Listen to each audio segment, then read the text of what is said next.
بیایید با پک جدید شیکلممون آرایش بکنیم. از ابروها شروع میکنیم. پک مداد هست به این صورت که میتونید باش هاشور بزنید. چقدر نامحسوس ابروامو پر کرد. تفاوت این ابرو با این ابرومو ببینید. میریم سراغ کرم پودر. از این خدایی نمیشه گذشت. اینجا میریم برای بلند کردن خیلی راحت بلند میشه بچه‌ها. این کرم پودر سبکه. چقدر خوب نشست رو صورتم. این سبکه.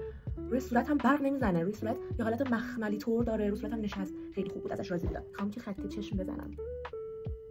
روون بود که من این سرشو فقط 2 بار شارژ کردم و باهاش 2 تا چشممو کشیدم. خیلی خوب بود. پیش میریم سراغ ریمل.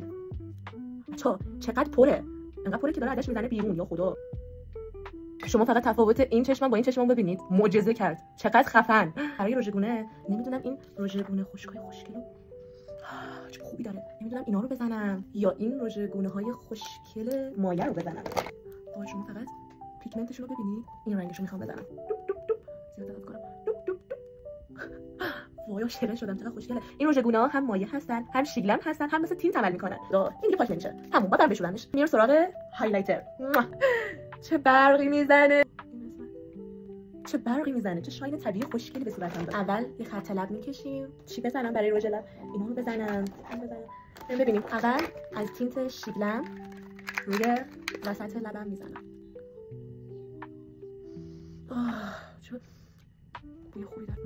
چه خوشگله. بچه‌ها این رژ لبایی که شیگلم داره خودشون 2 طرفه هست. یعنی لیپ گلاس هم داره. همین از این 3 تا لیپ گلاس جداگونه‌اش میخوام استفاده کنم. بو توت فرنگی میده.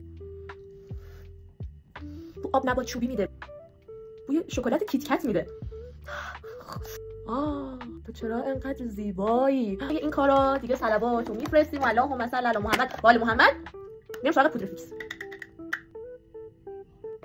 تفاوت رو حس میکنید؟ انگار یه طرف صورتم فیلتر انداختن روش. چه سایه‌ای خوشگلی داره. بچه‌ها پنکیک هم داره.